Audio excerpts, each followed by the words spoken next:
Jurnal umum adalah tempat untuk mencatat semua bukti transaksi, hasil analisa transaksi sehingga kronologi menurut urutan kejadian selama periode tertentu.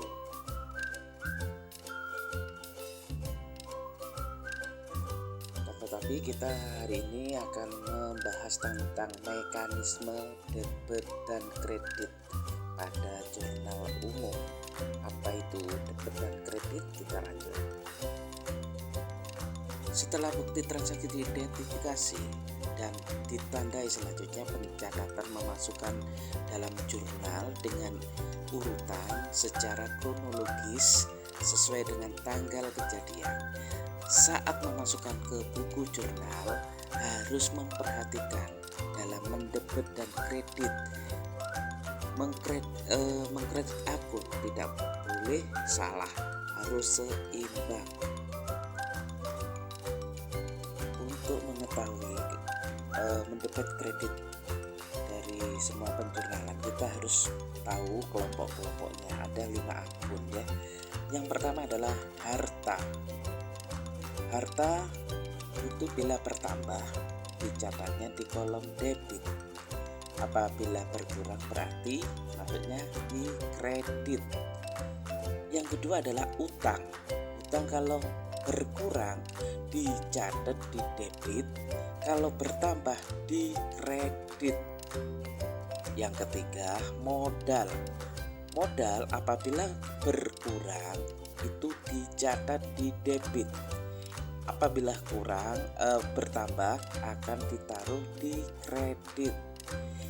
Yang keempat, pendapatan. Pendapatan bila berkurang itu ditaruh di debit, kemudian bila bertambah ditaruh di kredit. Beban bila bertambah ditaruh di debit, bila berkurang ditaruh di kredit. Jadi dari 5 akun, harta, utang, modal, pendapatan, beban, yang berada di debit hanya harta dan beban. Selanjutnya kita harus tahu akun harta. Akun harta itu ada beberapa harta, antara lain terbagi menjadi 1, harta lancar. Harta lancar itu apa saja? Ada kas, piutang usaha, persediaan barang, sewa, angsuran iklan, kemudian bunga sewa yang akan diterima, kemudian surat berharga, perlengkapan dan lain-lain. Kemudian harta tetap, misalkan peralatan, mebel, mesin, kendaraan, tanah, gedung. Itu adalah termasuk di harta tetap. Investasi jangka panjang, misalkan investasi saham atau obligasi. Ada juga harta tak berwujud, contohnya hak cipta atau hak paten. Selanjutnya akun utang. Akun utang itu ada utang jangka pendek, ada utang jangka panjang. Utang jangka pendek itu contohnya utang usaha, utang wesel, bunga, pajak, gaji yang masih harus dibayar, sewa, asuransi, iklan diterima di muka. Utang jangka panjang ada utang gaji obligasi, utang hipotek, utang jangka panjang, sewa jangka panjang. Akun modal, misalkan perusahaan, misalkan akun modalnya itu modal tuan siapa atau nona siapa, itu berdasarkan akun modal. Akun pendapatan. Pendapatan ada 2, dibagi menjadi 2 ya. Pendapatan usaha dan pendapatan luar usaha. Contohnya pendapatan jasa. Jadi usaha jasa. Yang kedua adalah pendapatan luar usaha. Misalkan pendapatan dari bunga bank yang kita pinjam. Saya ulangi ya, untuk akun pendapatan itu ada dua, pendapatan usaha dan pendapatan luar usaha. Yang pertama pendapatan usaha jasa, pendapatan luar usaha. Pendapatan jasa usaha adalah pendapatan jasa. Pendapatan luar usaha adalah pendapatan bunga bank.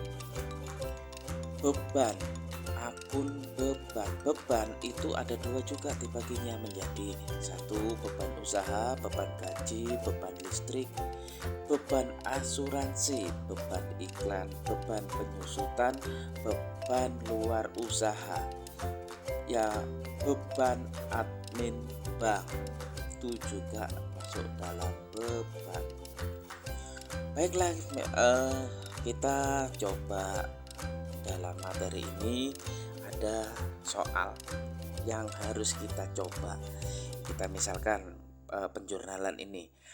Ahmad mempunyai tempat usaha di bidang jasa potong rambut, berada di Jalan Pesantren Turen dengan dekat lapangan Gunung Kembar Turen. Dalam membuka usahanya tanggal 2 Januari 2023 menerima pinjaman KUR atau kredit usaha rakyat sebesar 10 juta. Kemudian pada tanggal 3 Januari harus mengeluarkan gaji karyawannya sebesar 500.000. Dan pada tanggal 10 Januari salon memerlukan peralatan sebesar 1 juta yang baru dibayar tunai sebesar 100.000. Pada tanggal 13 Januari menerima pendapatan jasa sebesar 1.500.000 rupiah. Bagaimana cara penjurnalannya? Ayo kita coba bersama-sama. Pada tanggal 2 ya, uraian. Di sana ada ref, ada debit, ada kredit. Kita analisa dulu tadi tanggal 2 apa.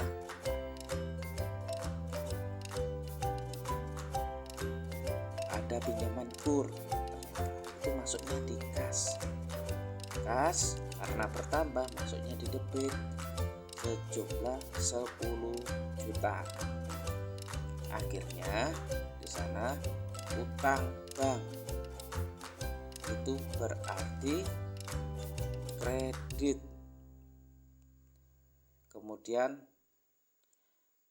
tanggal 3 beban gaji, bebannya bertambah, masuknya di debit 500.000 rupiah, kredit 500. Kemudian tanggal 10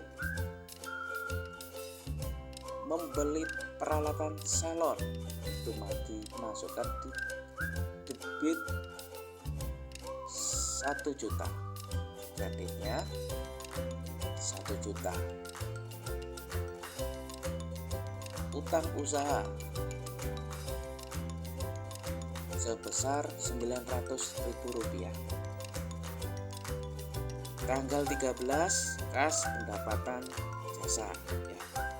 Tanggal 13 menerima pendapatan jasa sebesar 1.500.000 rupiah karena mendapatkan pendapatan sehingga kasnya bertambah, ditaruh di debit, kreditnya menjadi 1 juta jasa ya, pendapatan jasa di kredit 1.500.000. Jumlah akhirnya di total debit dan kreditnya sama, yaitu 13 juta rupiah.